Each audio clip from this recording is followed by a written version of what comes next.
నమస్కారం, శ్వేత TV news కి స్వాగతం. హెడ్లైన్స్ చూద్దాం. తీవ్ర ఎండలతో ఏపీటీఎస్ లో పలు జిల్లాలకు red alert. Telangana Congress manifesto విడుదల. నేడు 3 పార్లమెంట్ నియోజకవర్గాల్లో జగన్ ప్రచారం. ఏపీలో 2 రోజుల్లో 63.31 లక్షల మందికి పెన్షన్లు పంపిణీ. ఎండ వేడితో అనేక ప్రాంతాలు ఉడికిపోతున్నాయి. తెలుగు రాష్ట్రాల్లోని పలు ప్రాంతాల్లో రికార్డు స్థాయిలో ఉష్ణోగ్రతలు నమోదవుతున్నాయి. ఎండలతో ప్రజలు ఠారెత్తిపోతున్నారు. ఈ సమయంలో వాతావరణ శాఖ తాజా హెచ్చరికలు జారీ చేసింది. మరో 5 రోజుల పాటు భారీ స్థాయిలో ఉష్ణోగ్రతలు నమోదవుతాయని హెచ్చరించింది. 45 డిగ్రీలు దాటి నమోదయ్యే అవకాశం ఉందని అప్రమత్తం చేసింది. దీంతో జాగ్రత్తగా ఉండాలని నిపుణులు సూచిస్తున్నారు. రాష్ట్ర వ్యాప్తంగా ఎండలు మండిపోతున్నాయి. అలాగే 41 మండలాల్లో తీవ్రంగా, 116 మండలాల్లో మోస్తరు వడగాల్పులు వీచాయి. రాష్ట్ర వ్యాప్తంగా 183 మండలాల్లో మోస్తరు వడగాల్పులు వీస్తాయని విపత్తుల నిర్వహణ సంస్థ హెచ్చరించింది. లోక్సభ ఎన్నికల నేపథ్యంలో తెలంగాణకు కాంగ్రెస్ పార్టీ ప్రత్యేక మేనిఫెస్టోను కాంగ్రెస్ పార్టీ విడుదల చేయనుంది. ముఖ్యమంత్రి రేవంత్ రెడ్డి ఈ మేనిఫెస్టోను ఆవిష్కరించనున్నారు.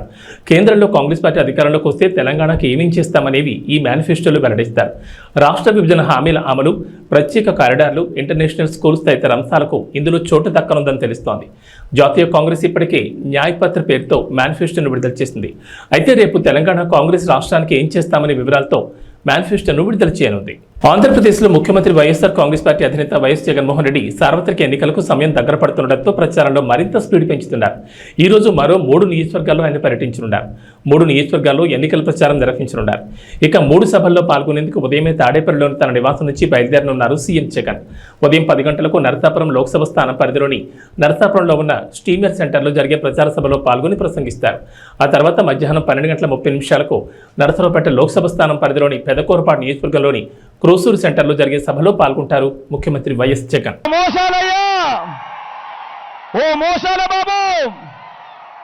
నువ్వు ఎలాంటి వాడివో, నీ కూటమి ఎలాంటిదో చెప్పడానికి ఒక్క పాంప్లెట్ సరిపోదా అని అడుగుతా ఉన్నాను.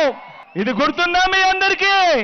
ఇది 2014లో ఇదే పెద్ద మనిషి చంద్రబాబు నాయుడు గారు అప్పట్లో కూటమిగా ఇదే ముగ్గురితో కలిసి, ఇదే ముగ్గురి ఫోటోలతో ముఖ్యమైన హామీలు అనంటూ మీ ప్రతి ఇంటికి ఆయన సంతకం పెట్టి పంపించాడు. ఆ రోజు 2014లో 175కు 175 అసెంబ్లీ స్థానాలు, 25 ఎంపీ స్థానాలకు 25 ఎంపీ స్థానాలు, తగ్గేదే లేదు. ఎన్నికల సమయంలో ఆంధ్రప్రదేశ్లో పెన్షన్ వ్యవహారం హాట్ టాపిక్ గా మారిపోయింది. గత నెలలో సచివాలయం దగ్గర వృద్ధులు, పెన్షన్దారులు పడిగాపులు పడాల్సినగా ఇక ఈ నెల చాలా మందికి బ్యాంకుల్లో నగదు జమ చేసింది ప్రభుత్వం. అయితే ఆ డబ్బుల కోసం బ్యాంకుల దగ్గర భారీ క్యూలు దర్శనమిచ్చాయి. ఒక్కసారిగా బ్యాంకులకు దగ్గరకు పెద్ద ఎత్తున తరలి రావడంతో వారికి పెన్షన్లు పంపిణీ చేయడం బ్యాంకర్లకు సవాలుగా మారింది. మరోవైపు కొన్ని సాంకేతిక కారణాలతో డబ్బులు తీసుకోకుండా వృద్ధులు వెనుదిరికి వెళ్లిపోవాల్సి వచ్చింది. మే 1వ తేదీన ప్రారంభమైన పెన్షన్ల పంపిణీ ఈ రోజు కూడా బ్యాంక్ ఖాతాలో జమ చేయనున్నారు.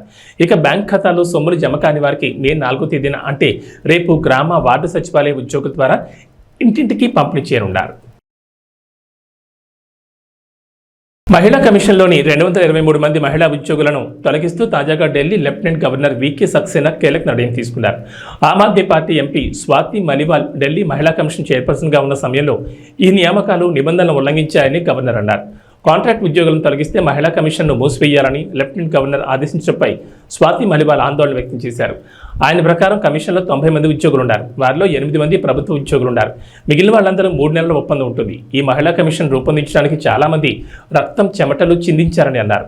తనను జైలుకు పంపిన మహిళా కమిషన్ మూసేసే పరిస్థితి రానివ్వబోమన్నారు. అమెరికా అధ్యక్షుడు జో బైడెన్ సంచలన కామెంట్ చేశారు. భారత్ తమ దేశంలోకి విదేశీ వలసదారులను అనుమతించేందుకు భయపడుతుందని తీవ్ర ఆరోపణ చేశారు. అందుకే భారత్ వంటి దేశాల్లో ఆర్థిక అభివృద్ధి వేగంగా లేదని చురకలంటించారు. కాగా వాషింగ్టన్లో పార్టీ నిధుల సేకరణ కార్యక్రమంలో జో బైడెన్ మాట్లాడుతూ భారత్, జపాన్, చైనా, రష్యా దేశాలపై విరుచుకుపడ్డారు. ఈ దేశాలు విదేశీ వలసదారులను తమ దేశంలోకి ఆహ్వానించేందుకు భయపడుతున్నాయి. అందుకే వాటి ఆర్థిక వ్యవస్థలు వేగంగా వృద్ధి చెందకుండా ఇబ్బంది పడుతున్నాయన్నారు. కానీ అమెరికా విదేశీ వలసదారులను స్వాగతిస్తున్నారు. ఈ కారణంగానే వారు దేశ ఆర్థిక వ్యవస్థ బలోపేతమయ్యేందుకు కృషి చేస్తూ ఉంటారని చెప్పుకొచ్చారు.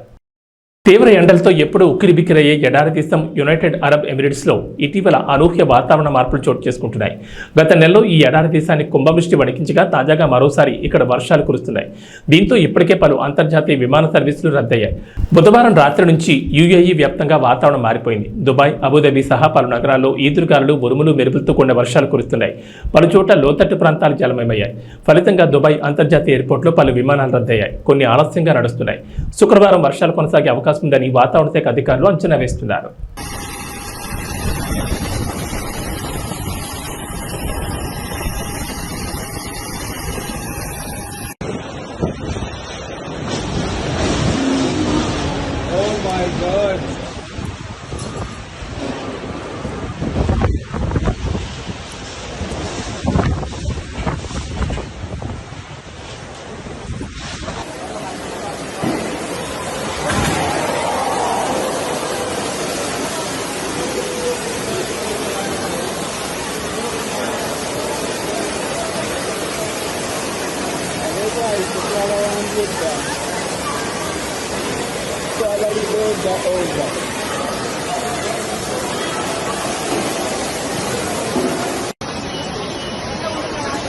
ఐపీఎల్ 2024 సీజన్ అద్భుతంగా కొనసాగుతోంది. దాదాపు సగానికి పైగా మ్యాచ్లు అయిపోయాయి. ఇప్పుడు ప్లే ఆఫ్స్ ఆసక్తికరంగా మారుతున్నాయి.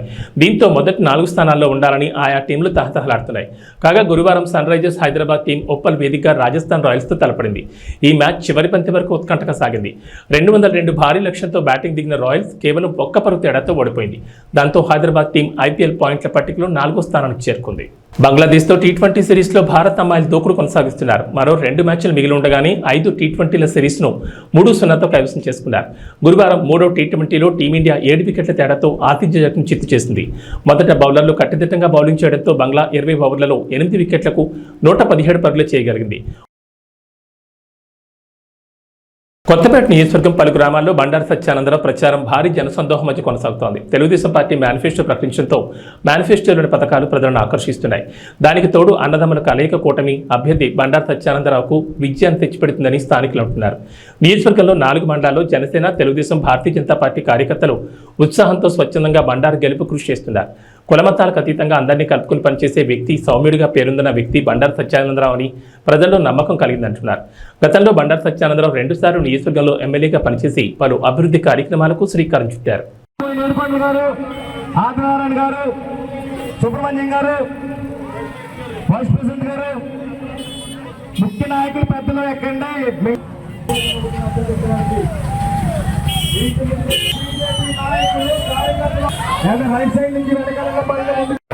రోడ్లు కానీ, ఇళ్ల స్థలాలు కానీ, ఇల్లు కానీ, ట్రైన్లు కానీ, ఇటువంటి అన్ని కామెంట్స్ ఏవైతే మీరు దృష్టిలో పెట్టడం జరిగిందో ప్రాంతాలు ఒకటి అడుగుతూ ఉన్నారు. ఇవన్నీ తప్పనిసరిగా పూర్తి చేయాలని మీకు తెలియజేసుకుంటూ, ఇదే విధమైన అభిమానంతో రేపు మే 13 జరిగే ఎన్నికలు నాకు ఒక ఓటు, బాలయ్య గారి అబ్బాయి హరీష్ మాధురి గారు ఎంపీ అభ్యర్థి ఆయనకు ఒక ఓటు, 2 ఓట్లు కూడా సైకిల్ ఓటు వేసి గెలిపించాలని కోరుకుంటూ అందరికీ మరొకసారి నా కృతజ్ఞతలు తెలియజేసుకుంటాం. ఉండి నియోజకవర్గం ఇండిపెండెంట్ ఎమ్మెల్యే అభ్యర్థి కలవపూడి శివ ఎన్నికల ప్రచారం నిర్వహించారు. ఈ సందర్భంగా ఆకివీడు మండలం చినకాపురం, అప్పారావుపేట ప్రచారంలో భాగంగా ఉండి నియోజకవర్గం అభివృద్ధి తన ఎజెండాగా ముందుకు వస్తున్నామని అన్నారు. ఈ కార్యక్రమంలో నాయకులు పాల్గొన్నారు.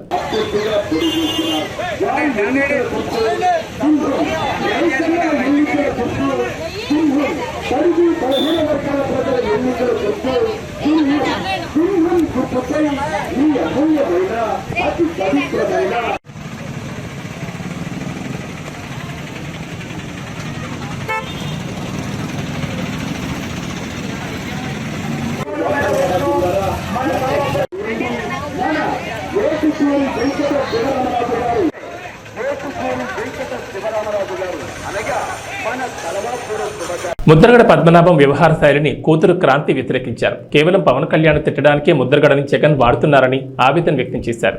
పిఠాపురంలో పవన్ కళ్యాణ్ గెలుపు కోసం తన వంతు కృషి చేస్తానని తెలిపారు. అందరికీ నమస్కారం. నేను క్రాంతి బార్లపూడి, ముద్రగడ పద్మనాభం గారి అమ్మాయిని.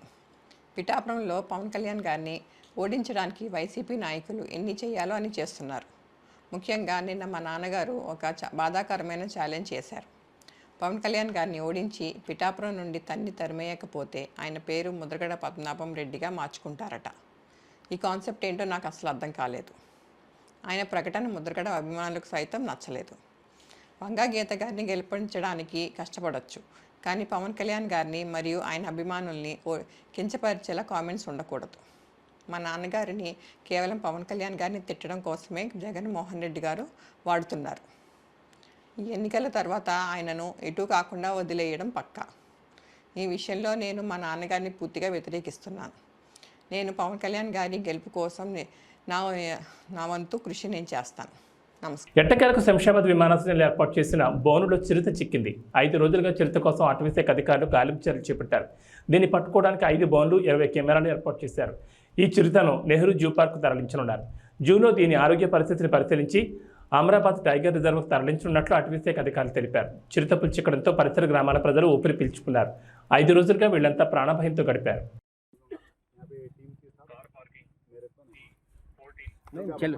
चलो sir, we will move. Come. Thank you, thank you, thank you, thank you.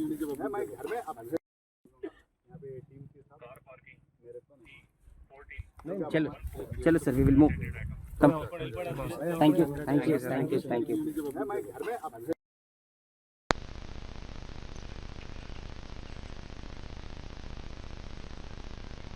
కులం లేదని, మతం లేదని, గ్రామాల్లో శాంతి కావాలి, అభివృద్ధి చెందాలి, సుభిక్షంగా ఉండాలి అన్నదే నా లక్ష్యమని మాజీ ఎమ్మెల్యే నల్లమిల్లి రామకృష్ణారెడ్డి అన్నారు. ఈ సందర్భంగా ఎన్నికల ప్రచారం నిర్వహించారు. అదేవిధంగా పెదపూడి మండలం నుంచి రామశేఖర్ గారు కూడా కొన్ని విషయాలు చెప్పారు. ముఖ్యంగా వాళ్ళ గ్రామంలో జరిగిన దాడుల గురించి చెప్పారు. వాళ్ళ గ్రామం ఎంత అరాచకమైన గ్రామం ఆయనకి తెలుసు, అందరికీ తెలుసు. నేను శాసనసభ్యుడిగా ఎన్నికైన తర్వాత ఆ దాడుల్ని ఎంత సమర్థవంతంగా అణిచివేశానో కూడా వారికి తెలుసు. ఇక్కడ కులం లేదు, మతం లేదు, గ్రామంలో శాంతి కావాలి, గ్రామం అభివృద్ధి చెందాలి, గ్రామం సుభిక్షంగా ఉండాలి, అదే నా ఏకైక లక్ష్యం అని కూడా ఈ సందర్భంగా మీ అందరికీ తెలియజేస్తా ఉన్నాను.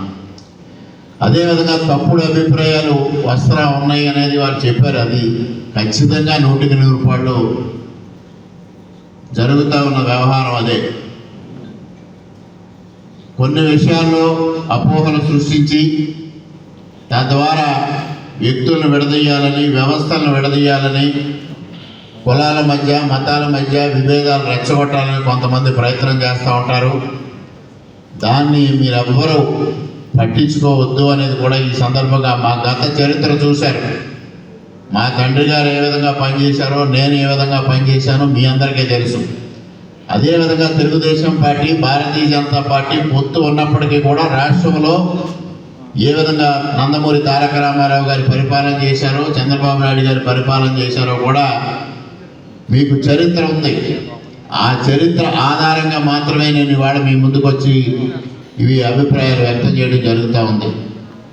అదేవిధంగా మండల కేంద్రాల్లో క్రిస్టియన్స్కి కమ్యూనిటీ హాల్స్ కావాలనేది వారు కోరారు. అది బెక్కవోలుకి సంబంధించి ఆ రోజు ప్రయత్నం చేశాం. చివరికి వచ్చేపాటికి అక్కడ ఉన్నది ఒక భవనాన్ని దాన్ని పూర్తిగా రెనోవేట్ చేసి అది ఇవ్వడానికి అంతా రెడీ చేసిన సందర్భంలో ప్రభుత్వం మారడం, అది మరుగున పడిపోవడం కూడా జరిగింది. తప్పనిసరిగా రేపు రాబోయే ప్రభుత్వంలో, ఎన్డీఏ ప్రభుత్వంలో తప్పనిసరిగా మండల కేంద్రాల్లో క్రిస్టియన్స్కి కమ్యూనిటీ హాల్స్ నిర్మాణానికి తప్పనిసరిగా కృషి చేస్తానని కూడా ఈ సందర్భంగా మీ అందరికీ హామీ ఇస్తా ఉన్నాను. అదేవిధంగా పాస్టర్స్కి పక్కా ఇళ్ళు నిర్మాణం గురించి కూడా వారు ప్రస్తావించడం జరిగింది. ఆ సమస్య ఎందుకంటే పక్కా ఇళ్ళు అనేది బడుగు బలహీన వర్గాల వారికి అందరికీ ఇచ్చేదే. దాంట్లో తప్పనిసరిగా పాస్టర్స్ని కన్సిడరేషన్ తీసుకుని మరి ఏదైతే ఇవాళ ఇక్కడ ఒక సంఘంగా పెద్దలందరూ వేదిక మీద ఉన్నారు, వీళ్ళందరి సలహా సూచనల మేరకు ఎవరెవరు అర్హులు ఉన్నారో అందరికీ పక్కా ఇళ్ళు కేటాయించడానికి నాకు ఎటువంటి అభ్యంతరం లేదు. దానికి తప్పనిసరిగా కృషి చేస్తానని కూడా ఈ సందర్భంగా తెలియజేస్తా ఉన్నాను. ఇంకొక ప్రధానమైన అంశం వారు లేవనెత్తింది కోఆప్షన్ పదవులు. కోఆప్షన్ పదవులు ఏవైతే ఉన్నాయో అవి అసలైన మైనారిటీలకు కాకుండా తప్పుడు సర్టిఫికెట్లు తెచ్చుకున్న వాళ్ళకి ఆ పదవులు వస్తూ ఉన్నాయి. ఆ విధంగా కాకుండా అరువులకు మాత్రమే కేటాయించాలనేది అది చాలా సమంజసమైన డిమాండ్. అది తప్పనిసరిగా అది ఆ విధంగానే ముందుకు వెళతామని కూడా ఈ సందర్భంగా మీ అందరికీ స్పష్టంగా నేను హామీ ఇస్తా ఉన్నాను. ఇక అబ్రహం గారు కూడా కమ్యూనిటీ హాల్స్ గురించే చెప్పారు, అది తప్పనిసరిగా చేస్తాం. అదేవిధంగా రంగంపేట మండలం నుంచి ఏలియా గారు మరి వాళ్ళు కొన్ని ఆయనకున్న ప్రత్యేకమైన పరిస్థితులు, ఆయనకున్న ఆర్థిక ఇబ్బందులు చెప్పారు. మరి వాళ్ళ తండ్రి గారు దావీద్ గారి దగ్గర నుంచి తెలుగుదేశం పార్టీతో సుదీర్ఘమైన అనుబంధం ఉన్న కుటుంబం అది. అదేవిధంగా వారికి మరి పెదరాయవరంలో చర్చికి నేను నిధులు మంజూరు చేయడం కూడా జరిగింది. అదేవిధంగా వారి జీతాల గురించి ప్రస్తావించారు. ఇది తప్పనిసరిగా తెలుగుదేశం పార్టీ ఒక నిర్ణయం తీసుకుంది. ప్రతి నెల 5,000 రూపాయలు జీతాలు ఇవ్వాలనేది నిర్ణయం తీసుకుంది. వారు చెప్పారు దాన్ని మేనిఫెస్టోలో పెట్టలేదని. ఇది వచ్చిందంతా డీటెయిల్డ్ మేనిఫెస్టో కాదు, ప్రధానమైన అంశాలు మాత్రమే తెలియజెప్పడం జరిగింది. దాంట్లో కూడా సూపర్ 6లో కూడా పాస్టర్ని గుర్తించడం, వారికి తగిన జీతాలు ఏర్పాటు చేయడం అనేది కూడా సూపర్ 6లో ఆ కార్యక్రమం కూడా ప్రకటించారు. అదేవిధంగా పెన్షన్లకు సంబంధించి బీసీలకి 50 సంవత్సరాలు అన్నారు, అది దళితులకు కూడా వర్తిస్తుంది అనేది ఈ సందర్భంగా మీ అందరికీ సవినయంగా తెలియజేసుకుంటూ ఉన్నాను. ఇక ఎవరైతే ఇక్కడ రెచ్చగొడుతున్న వ్యక్తులు ఉన్నారో, రామకృష్ణారెడ్డి బీజేపీకి వెళ్ళాడు, అందువల్ల ఇబ్బందులు వస్తాయేమో అని మాట్లాడే వ్యక్తులు చరిత్ర ఒక్కసారి చూడండి, నా చరిత్ర చూడండి, మీ అందరికీ తెలిసిందే. ఇది పారదర్శకంగా ఉన్నదే ఇదంతా. ఇక్కడ ఈ నియోజకవర్గంలో తూర్పుగోదావరి జిల్లాలో పోలీసులు భారీగా నగదును సీజ్ చేశారు. గోపాలపురం మండలం జగన్నాథపురం గ్రామ శివార్లోని అంతర్జిల్లాల చెక్పోస్ట్ వద్ద తనిఖీలు నిర్వహించారు. ఈ క్రమంలో హైదరాబాద్ నుంచి విశాఖపట్నం వెళ్తున్న ప్రైవేట్ ట్రావెల్స్ బస్సులో తరలిస్తున్న 2.40 కోట్ల నగదును పోలీసులు గుర్తించారు. దానికి సంబంధించి ఎలాంటి ఆధారాలు లేకపోవడంతో సీజ్ చేసినట్లు దేవరపల్లి సర్కిల్ సిఐ బాలసురేష్ బాబు తెలిపారు.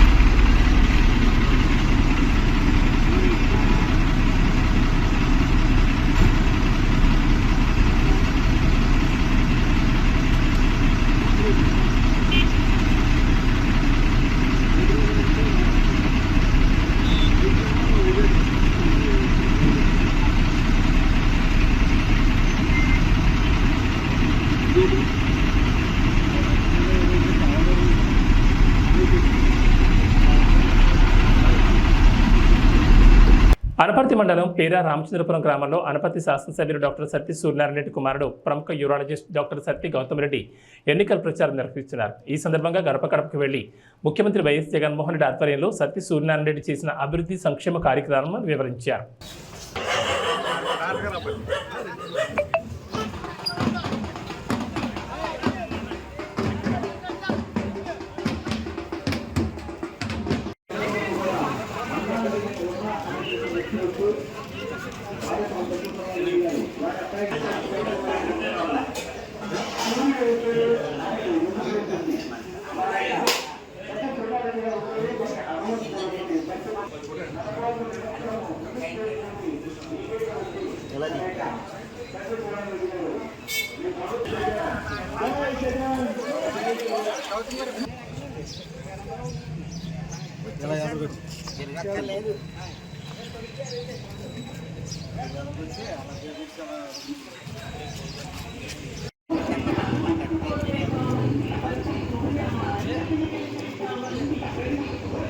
అనపర్తి మండలం దొప్పలపూడి గ్రామంలో అనపర్తి ఎమ్మెల్యే డాక్టర్ సత్తి సూర్యనారాయణ రెడ్డి మరియు సతీమణి ఆదిలక్ష్మి ఎన్నికల ప్రచారం నిర్వహించారు. ఈ సందర్భంగా గడప గడపకు వెళ్లి ముఖ్యమంత్రి వైఎస్ జగన్మోహన్ రెడ్డి చేసిన అభివృద్ధి సంక్షేమ కార్యక్రమాలను వివరించారు. చేయడానికి మీరు కృప చూపించారు. మీకు స్తోత్రాలు. మళ్ళీ ఇప్పుడు నేను ఎలక్షన్ కొరకు నీ బిడ్డలు నిలబడి ఉంటుండగా దేవా నీ బిడ్డల పక్షంగా మీరు ఉండండి. చక్కని నాయన నా తండ్రి పరిపాలన మీరు నాయన జరగడానికి సహాయం చేస్తారు. అలాగే ప్రభు ఈ సంవత్సరం కూడా నాయన బిడ్డలు నా తండ్రి అత్యధికమైనటువంటి మెజారిటీతో నాయన నీ బిడ్డలు గెలవడానికి మీరు సహాయం దయచేయండి. దానికి ప్రజలందరూ కూడా ప్రోత్సాహకరంగా ఉండడానికి సహాయం దయచేయండి. నీ స్తోత్రాలు. ఒక మంచి నాయకుల్ని మేము ఎన్నుకోవడానికి ప్రభువా నైనా ప్రతి ఒక్కరికి నీ జ్ఞానమును ఆలోచన మీరు దయచేయవలసిందిగా నేను అడుగుచున్నాం. నైనా ప్రతిరోజు కూడా మా అధికారుల కొరకు నైనా అందరి కొరకు మేము ప్రార్థన చేస్తున్నాం. ఇదిగో నీ బిడ్డల నిమిత్తమై ఇప్పుడు ప్రార్థిస్తుంటుండగా దేవా నీ బిడ్డలను మీరు దీవించండి, ఆశీర్వదించండి, వారి ఆలోచనలన్నింటినీ సఫలపరచండి. వీరితో ప్రయాణం చేస్తున్న బిడ్డలందరికీ మీ కాపుదలు ఇచ్చి నడిపించండి. నైనా నా తండ్రి అత్యధికమైనటువంటి మెజారిటీతో నీ బిడ్డలు గెలవడానికి సహాయం దయచేయండి. యాడికి మండలంలోని వేములపాడు, నగరూరు గ్రామాల్లో రోడ్ షోను తాడిపత్రి నియోజకవర్గ టీడీపీ అభ్యర్థి జేసీ అసెంబ్లీ నిర్వహించారు. ఈ సందర్భంగా గ్రామస్తులు వైసీపీ ప్రభుత్వం వచ్చాక గండికోట నుంచి వచ్చే మంచినీళ్లు మురిగ్గా వస్తున్నాయని అన్నారు. అస్మిత్ రెడ్డి టీడీపీ ప్రభుత్వం వచ్చాక గండికోట నుంచి వచ్చే మంచినీళ్లు తెప్పిస్తామని మాట ఇచ్చారు. ఈ కార్యక్రమంలో టీడీపీ మాజీ ఎంపీ జేసీ దివాకర్ రెడ్డి, సీనియర్ నాయకులు పాల్గొన్నారు. నేను ఈరోజు ఎవరిని తిట్టను, నాకు అవసరం లేదు, ఒక్కరిని ఒక మాట అనను. నేను కేవలం మనం ఏం చేశాము, రేపు మన ప్రభుత్వం వస్తే ఏం చేయబోతాం తప్ప అవి తప్ప నేను ఏమీ మాట్లాడదలుచుకోలేదు. నేను ఈరోజు నేను గ్రామం తిరిగాను. దాదాపు 1994, 95 ఆ ప్రాంతంలోనే ఎప్పుడైతే పెదనాన్న గారు రోడ్స్ అండ్ బిల్డింగ్ మినిస్టర్ ఉన్నాడు అప్పుడే మీకు ప్రతి గ్రామానికి రోడ్లు వేశారు. అవునా కాదా? ఎక్కడా లేని విధంగా ఎక్కడి నుంచో ప్రతిసారి ప్రతి ఊర్లో కొత్త కోడ్లు వచ్చారు. కొత్తగా వచ్చిన వాళ్ళు ఉన్నారు ఊళ్ళలో. వాళ్ళని అడగండి, మీరు మీ ఊర్లలో ఎప్పుడు మీకు రోడ్లు వచ్చాయని ఎవరైనా చెప్పాలంటే దాంట్లో 5 ఏళ్ళ 10 ఏళ్ల కిందటనే. కానీ దాదాపు మనం 30 ఏళ్ల కిందటే తార్ రోడ్లు అయితేనేమి, సిమెంట్ రోడ్లు అయితేనేమి ప్రతి గ్రామానికి కనెక్టివిటీ చేసాం. అవునా కాదా చెప్పండి మీరు అందరితో. అదేవిధంగా నేను ఊర్లు తిరుగుతానప్పుడు, ఇంటింటి వద్ద పోయినప్పుడు ఖచ్చితంగా అందరినీ అడిగా, ఏందమ్మా మీ ఊర్లో పెద్ద సమస్య అనేది. ఎస్పెషల్లీ ఆడవారు ఏమన్నారంటే, అన్నా మాకు తాగునీరు సమస్య చాలా ఉందని చెప్పారు. నేను అప్పుడు వాళ్ళకి ఒకటే అడిగా, ఎందుకమ్మా మీకు సమస్య? మీకు గండికోట నీళ్ళున్నాయి, అదేవిధంగా అంతకుముందు చాగళ్ళు నీళ్ళున్నాయని చెప్పి అడిగాను. వాళ్ళు ఒకటే అడిగారు నాతో, అన్నా మాకు గండికోట నీళ్ళున్నాయి కానీ గండికోట నీళ్ళలో చాలా మురికి వస్తుందని చెప్పారు. అన్నా నేను అడుగుతాం మీ అందరినీ, 5 ఏళ్ల కిందట ఎప్పుడైతే మేము ప్రాజెక్ట్ చేపట్టామో అప్పుడు కూడా మీకు మురికి నీళ్ళు వచ్చాయా? నాకు తెలిసి మీకు రాలేనప్పుడు మురికి నీళ్ళు. కేవలం మీకు ఒకటే చెప్తా, దానికి కారణం ఏంటంటే ఈ 5 సంవత్సరాల్లో ఎప్పుడైతే ఏదైతే వైకాపా ప్రభుత్వం ఉందో వారి నిర్లక్ష్యం వల్ల మెయింటెనెన్స్ లేక ఖచ్చితంగా ప్రతి దగ్గర ప్రాబ్లం వచ్చి మీకు మురికి నీళ్ళు వస్తున్నాయి. నేను ఈ సభాముఖంగా మీ అందరికీ ఏం తెలియజేస్తానంటే, రాబోయే కాలంలో ఎప్పుడైతే మీరు తెలుగుదేశం ప్రభుత్వం ఎన్నుకుంటారో ఆ రోజు నుంచి మీకు మంచి నీళ్ళు వచ్చేటట్టుగా చేస్తాను ఈ సభాముఖంగా మీ అందరికీ తెలియజేస్తున్నాను. అదేవిధంగా చాలా మంది నా దగ్గరకు వచ్చారు, అలా గండికోట నీళ్ళు మురికిగా ఉన్నాయి, మాకు గండికోట నీళ్ళు వద్దు, మాకు అంతకుముందు చాగళ్ళ పైప్ లైన్ ఉంది, ఆ నీళ్ళు ఇప్పమని చెప్పి. నేను ఒకటే చెప్తున్నా మీ అందరికీ, అన్నా నేను గండికోట నీళ్ళన్నా బాగా చేస్తాను, మీకు చాగళ్ళ నీళ్ళన్నా ఇస్తాను. ఏదో ఒకటైతే ఖచ్చితంగా నేను ఈ సభాముఖంగా మీ అందరికి చేస్తాను తెలియజేస్తున్నాను అన్న. అదేవిధంగా ముఖ్యంగా నాకు ఏం చెప్పారంటే, ఎస్సీ కాలనీలో ఒక రోడ్డు సమస్య ఉంది పెద్దది ఎప్పటి నుంచో. అన్నా ఈ రోడ్డు సమస్య ఏదో కొత్తగా కాదు, 2018, 19 ప్రాంతాల్లో ఎప్పుడైతే మన ప్రభుత్వం ఉండదో అప్పుడే నా దృష్టికి తీసుకొచ్చారు. కానీ ఒక చిన్న సమస్య వల్ల ఆ రోడ్డు చేపట్టలేకపోయినాం. కానీ ప్రస్తుతం నమస్కారం.